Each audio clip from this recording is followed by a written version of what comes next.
En Ginebra, lejos de los focos y de la retórica oficialista, Marco Rubio participa en negociaciones que nadie esperaba. La salida de Nicolás Maduro y el fin de la guerra en Ucrania. Todo esto, según un reporte de Fox News, dos crisis mundiales discutiéndose en la misma mesa. Y Venezuela es la pieza que al parecer define el tablero. Mientras eso ocurre, Estados Unidos deja de jugar a las insinuaciones. Su registro federal ya ha publicado oficialmente la designación del Cártel de los Soles como organización terrorista extranjera. El régimen venezolano ya pasó de ser el problema regional para convertirse en el objetivo internacional. Y por si alguien cree que eso es solo papel y narrativa, Bloomberg confirma que el jefe del Estado Mayor Conjunto de los Estados Unidos visitará una base militar en Puerto Rico justo en medio de las tensiones con Venezuela. Algunos lo llamarán rutina, pero otros lo llaman preparativos. A esto se le suma la frase que ya huele a mensaje cifrado. El secretario del Tesoro declara que si algo pasa en Venezuela, los precios del petróleo podrían bajar aún más. Traducido al lenguaje diplomático, estamos listos, dispuestos y con unas ganas enormes de que algo pase, ¿o no? Y la presión sigue escalando. Ya son 7 las aerolíneas que suspenden sus vuelos a Venezuela. El aislamiento se siente, se ve y se mide en tiempo real. Y en España, el diario El Mundo resume los últimos acontecimientos de manera quirúrgica. Hay un estado de tensión nacional dentro del teatro de la paz de Maduro, justo cuando Washington avanza hacia esta nueva fase de operaciones, una fase que nadie en Miraflores sabe cómo detener. Pues de esto y más hablamos hoy lunes 24 de noviembre de 2025. Yo soy Augusto Navarro y este espacio, su espacio como siempre, se llama Apolítico. Comenzamos. La revelación de Jennifer Griffin, corresponsal jefe de Seguridad Nacional de Fox News, cayó como un rayo en el centro de la discusión geopolítica. Escuche bien, Marco Rubio, en su rol de secretario de Estado y asesor de Seguridad Nacional, encabeza ahora en Ginebra negociaciones con autoridades ucranianas para un documento que buscaría frenar los combates en Ucrania.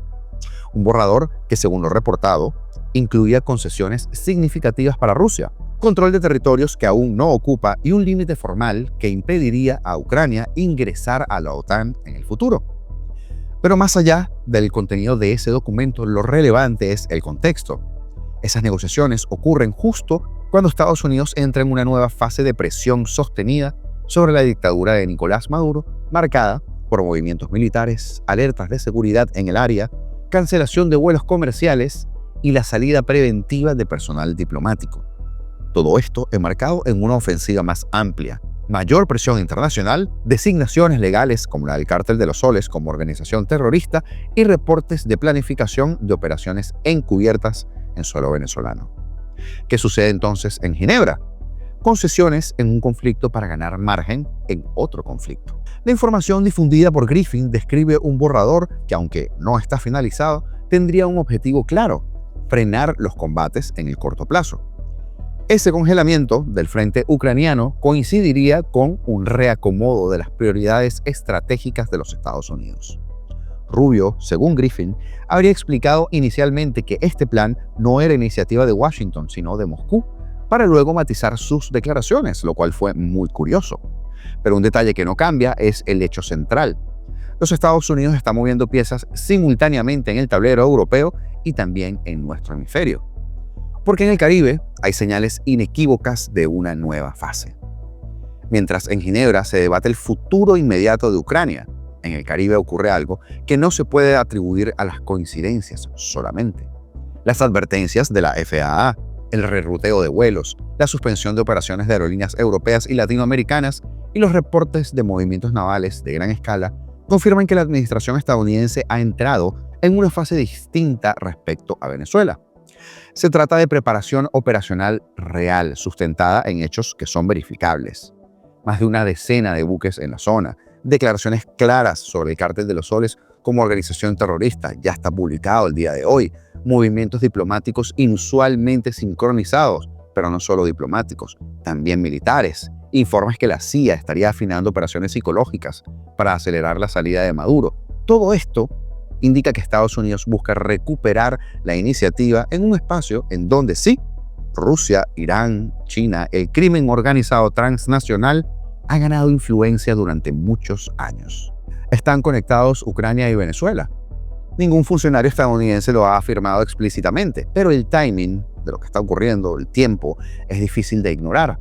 Un congelamiento parcial del conflicto en Ucrania, aunque sea temporal, liberaría recursos diplomáticos, estratégicos y operativos que Estados Unidos podría redirigir hacia el Caribe, donde Venezuela es mucho más que un problemita regional. Es un nodo energético, político y criminal conectado directamente con Moscú y con Teherán. En otras palabras, no se trata de intercambiar territorios ni de negociar países. Se trata de priorizar los frentes de batalla dentro de la arquitectura global, donde cada conflicto, uno incide en el otro. Y en ese marco, Venezuela no está aislada, por supuesto. Está dentro de la esfera de influencia rusa, en un continente donde Estados Unidos históricamente no tolera la expansión de adversarios estratégicos. Si la publicación de Jennifer Griffin es correcta, Estados Unidos está tratando de cerrar o de estabilizar el frente en Ucrania para concentrar su energía en otro, Venezuela, que considera además crítico para su seguridad hemisférica. Y Marco Rubio, una de las voces más duras y consistentes sobre todo eso, respecto a la necesidad de frenar la dictadura de Maduro, aparece liderando ambas discusiones. No es casual, no es improvisado, usted lo sabe, y tampoco están aislados los temas. Lo que está ocurriendo, tanto en Europa como en el Caribe, forma parte de la misma lectura estratégica. Estados Unidos no está retrocediendo, está reposicionándose. Si las operaciones que anticipan se concretan, el país entrará en una etapa inédita en 2 décadas. Una presión sostenida, directa y multidimensional contra la cúpula que ha gobernado o que ha pisado el cuello del venezolano desde 1999. Ni la diplomacia ni la coerción son excluyentes, pero lo evidente es que los movimientos actuales no apuntan hacia la pasividad. Y cuando los hechos se alinean con los precedentes, con los reportes, con la lógica estratégica, lo que queda es reconocer que el tablero mundial está experimentando un reajuste profundo donde Ucrania y Venezuela, aunque separados por miles de kilómetros, comienzan a conectarse en un mismo cálculo de puro poder. La publicación de Jennifer Griffin en X dice exactamente esto.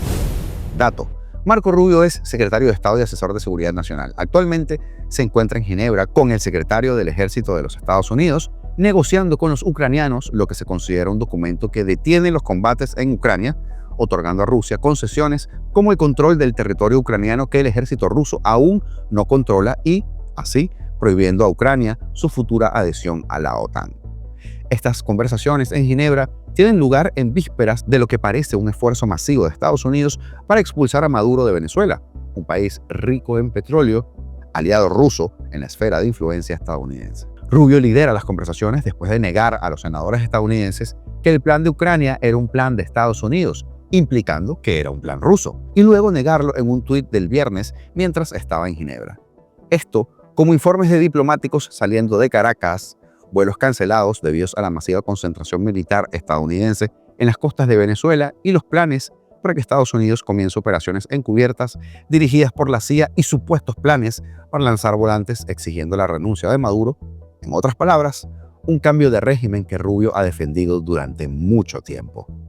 El acuerdo con Ucrania parece estar vinculado a las inminentes acciones estadounidenses en Venezuela, según el momento y también los informes públicos. Bueno, ahí está eso, ¿no? El Departamento de Estado de los Estados Unidos ya publicó en Registro Federal la designación oficial del Cártel de los Soles como organización terrorista extranjera, una FTO. La medida entró en vigencia a partir de las 12 de la mañana, hora de Washington, del día de hoy y aparece en el Registro Federal, como podemos ver en pantalla. El secretario de Estado estadounidense, Marco Rubio, ya anunció el pasado 16 de noviembre, según el gobierno de Donald Trump, existe una base fáctica suficiente que demuestra que el Cártel de los Soles cumple con las condiciones descritas en la Ley de Inmigración y la Nacionalidad que regula la designación de las FTOs. La norma establece que una FTO debe ser un grupo extranjero que participe en actividades terroristas o terrorismo y que debe amenazar la seguridad de los ciudadanos estadounidenses o la seguridad nacional de los Estados Unidos, lo que incluye los ámbitos de defensa, relaciones exteriores o intereses económicos.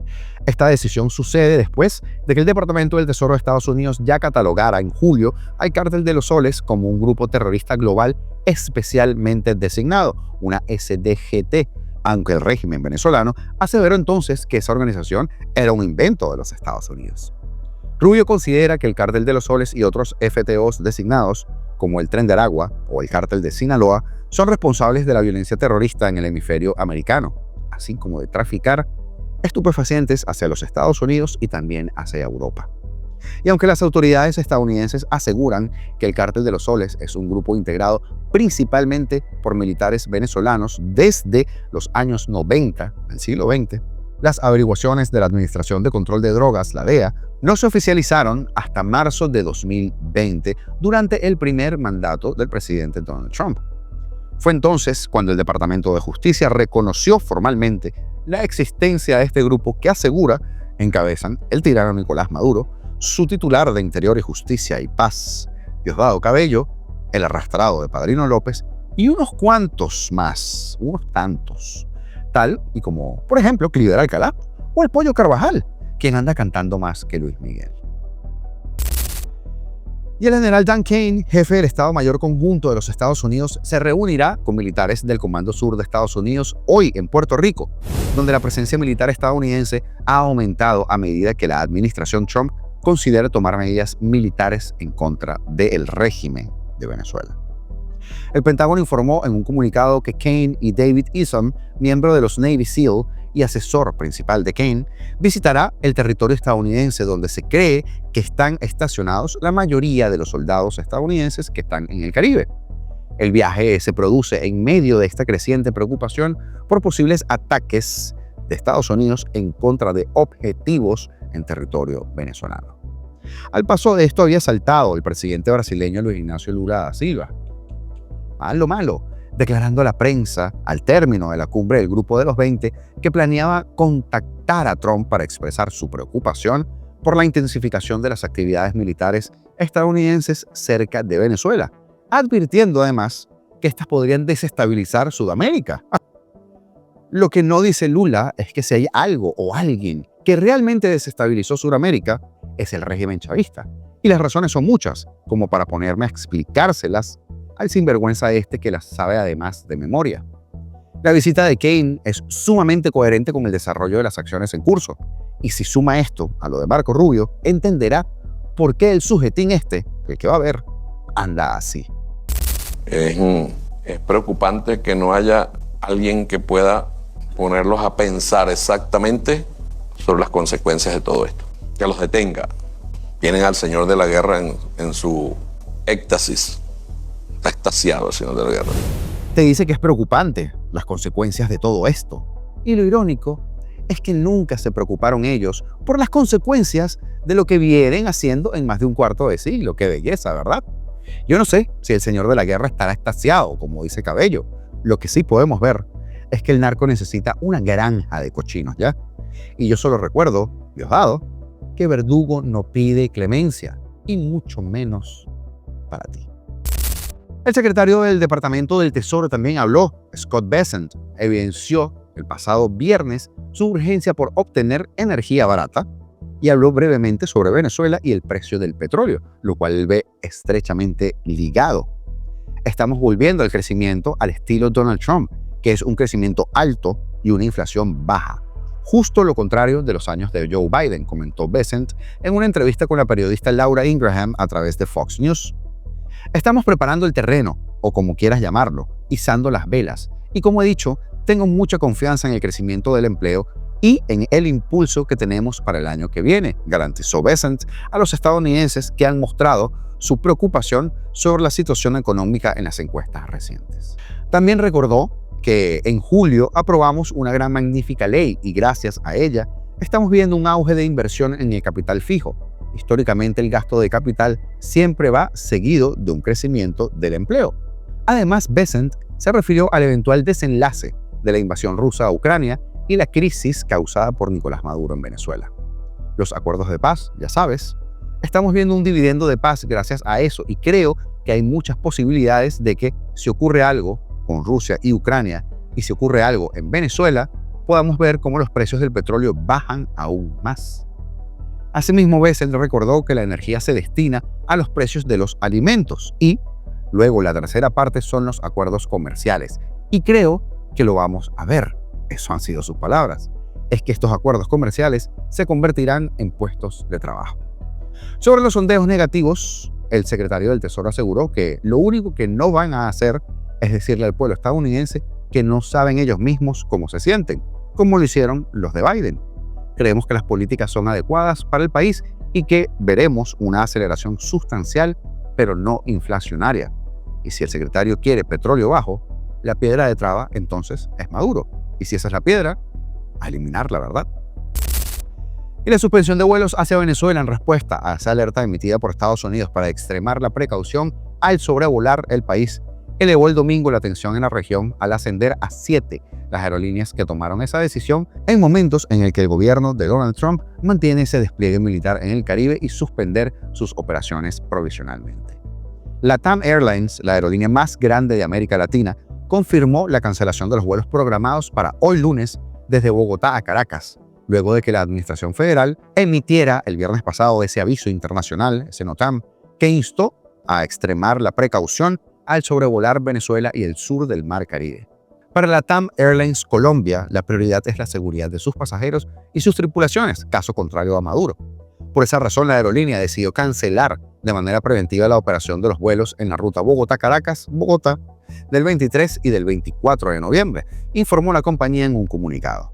LATAM agregó que continuará monitoreando diariamente la situación para mantener informados a sus pasajeros. Otra aerolínea que tomó en cuenta la alerta de Estados Unidos fue Turkish Airlines, una de las 10 más grandes del mundo y que canceló sus vuelos previstos hacia Caracas entre el 24 y el 28 de noviembre, según la presidenta de la Asociación de Líneas Aéreas Venezolanas, Marisela de Loaiza. La decisión de la empresa turca también la validó un agente de atención al cliente, quien indicó que algunos vuelos se cancelaron entre estas fechas, 24 y 28 de noviembre, pero no todos los vuelos, aunque no precisó los días. Este sábado, Iberia de España, TAP Portugal, Gol de Brasil y Avianca de Colombia fueron las primeras aerolíneas en anunciar la cancelación de sus vuelos. También el pasado septiembre, Caribbean Airlines de Trinidad y Tobago y Jamaica informó la suspensión temporal de las operaciones aéreas entre Trinidad y Tobago y Venezuela. A pesar de que la decisión de la Administración Federal de la Aviación de Estados Unidos ha causado revuelo, las aerolíneas Rutaca, Láser, Estelar y Venezolana de Aviación dieron a conocer que operan con normalidad en Venezuela y en el programa de ayer lo expliqué, la bota sobre el cuello una vez más. Así lo informaron estas empresas aéreas, todas venezolanas o casualidad, en comunicados compartidos en sus cuentas de Instagram, en los que difundieron igualmente los números telefónicos y otros canales de comunicación que han habilitado para sus clientes, porque, vuelvo y repito, de lo contrario, la bota en el cuello. Rutaca viaja a Cuba y a Trinidad y Tobago. Venezolana de Aviación opera un vuelo hacia Panamá y Láser ofrece rutas a España y Curazao, mientras que Estelar va tanto al país centroamericano como al europeo. El sábado, la aerolínea venezolana Avior también comunicó que mantendrá sus vuelos nacionales e internacionales, mientras que la compañía colombiana Wingo señaló que sus operaciones se realizan con normalidad. Al respecto, el exdirector general de la Aviación Civil de Trinidad y Tobago, Ramesh Luchmedial, aseguró este domingo que la decisión de la FAA no implica de entrada un conflicto inminente y que el aviso es solo una recomendación para que las aerolíneas estadounidenses sean cautelosas e informen a la FAA sobre las rutas de vuelos que tienen previstas. A pesar de lo anterior, el diario The Washington Post afirmó ayer que la Casa Blanca propuso recientemente un plan para lanzar panfletos desde aviones militares estadounidenses sobre Caracas para presionar aún más a Nicolás Maduro. Los folletos, según el medio estadounidense, contendrían información sobre la recompensa de $50 millones por ayudar a arrestar a Maduro, que la Casa Blanca anunció en agosto, cuando duplicó el monto que tenía, usted lo recordará, argumentando que el tirano estaba involucrado en el narcoterrorismo. Y se esperaba que esto sucediera ayer, pero no pasó. Y quién sabe si pueda suceder en las próximas horas, ¿verdad? Y el dictador Nicolás Maduro celebró este domingo sus 63 cumpleaños a lo grande y quizá como si fuera el último. Sus músicos habían compuesto días atrás un jingle con el estribillo paz, paz, paz, así de ridículos, que le sirvió para repetir sus torpes pasos de baile en alusión a Donald Trump. Sus propagandistas también han aprovechado para estrenar en el Teatro Principal de Caracas la película Nicolás, de Yarea Miraflores, una especie de biografía podrida y distorsionada para ensalzar sus atributos de dictador. El muy megalomaníaco dijo: estamos vacunados de espantos y sustos. Tenemos la fortaleza de un legado. En el norte tratan de decir que hay un dictador, un régimen. Lo repiten, es un refrito. Lo que hay es la fuerza huracanada de un pueblo que se ha hecho indestructible e invencible para estos tiempos y para los que vengan. Ay, el populismo. El teatro de la paz de Maduro, mientras encarcela a niñas, como les comenté hace 2 programas, y abuelas para amedrentar a los disidentes. Nada tiene que ver con lo que realmente sucede hoy en el país. Hasta los más escépticos sienten como el estado de tensión nacional ha aumentado a niveles insospechados. Este lunes comienza una nueva etapa en el juego, un cambio fundamental para el plan de Washington, ya que esa denominación permite legalmente, en principio, llevar a cabo acciones militares en territorio venezolano en contra de la red de redes del narco chavista. 2 escaladas paralelas aprietan miedos y esperanzas por igual. Los sobrevuelos de los aviones de guerra estadounidenses, cada día más atrevidos y más cercanos a Caracas, y la represión chavista por el otro lado, dirigida en contra de dirigentes, valga la cacofonía, más o menos cercano a María Corina Machado y contra familiares de militares rebeldes en el exilio. Las suspensiones o reprogramaciones en las últimas horas de vuelos comerciales de al menos 7 compañías que les comentaba, incluida la española Iberia, han confirmado que la amenaza estadounidense va en serio. Las fuerzas desplegadas en el Caribe Sur, comandadas por el portaaviones más letal del mundo, el Gerald Ford, están listas para lanzar a partir de hoy lunes la segunda fase de operaciones de Lanza del Sur, como se llama, confirmaron 4 funcionarios estadounidenses a la agencia Reuters. Los dirigentes en Caracas, que continúan libres, se autocensuran y cuidan mucho sus palabras. Los que sí hablan es porque tienen una línea discursiva patriotera y anti-invasión o se arrastran, como Ratti, por ejemplo. La mayoría de los dirigentes de la plataforma democrática se dividen en 2. Los que están en la clandestinidad y los que están absolutamente desaparecidos, que es casi lo mismo, de la opinión pública. Estos últimos, bien sea por irrelevancia o porque se han apartado del activismo. En Caracas, la actividad política se ha reducido al máximo. Todo gira en torno al conflicto interno y las muy pocas declaraciones que existen en contra del régimen se basan en temas principalmente de derechos humanos. Y de forma muy tímida, porque hay mucho miedo.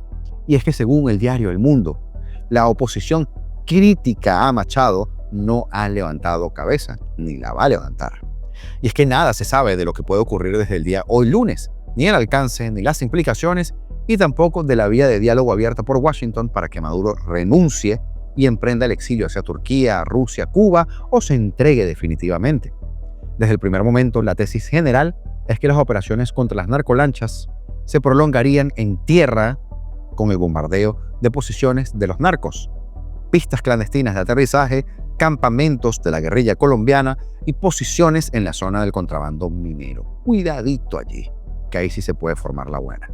Distintas versiones recogidas por medios estadounidenses apuntan mucho más alto, desde el ataque contra posiciones de los sistemas antiaéreos de las Fuerzas Armadas tan miserables como las de Venezuela, hasta una operación personal contra el mismísimo dictador.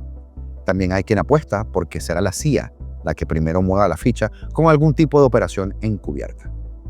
El rol de la oposición democrática en este momento es particular, por los riesgos que por supuesto corren todos ellos, los de verdad, por la persecución. Creo que el liderazgo del presidente electo, Edmundo González, y de María Corina Machado se mantiene cohesionado y con vida como el único. Es quizá la única vez en 27 años de chavismo donde la oposición tiene un liderazgo sólido e indiscutible, prácticamente toda la oposición, comentó el analista Miguel Valverde para el diario El Mundo. Los movimientos de barcos y aviones no van a disminuir desde el día de hoy, todo lo contrario. El sector democrático lo ve como un paso necesario que estaba en la hoja de ruta para lograr la libertad, concluyó el analista.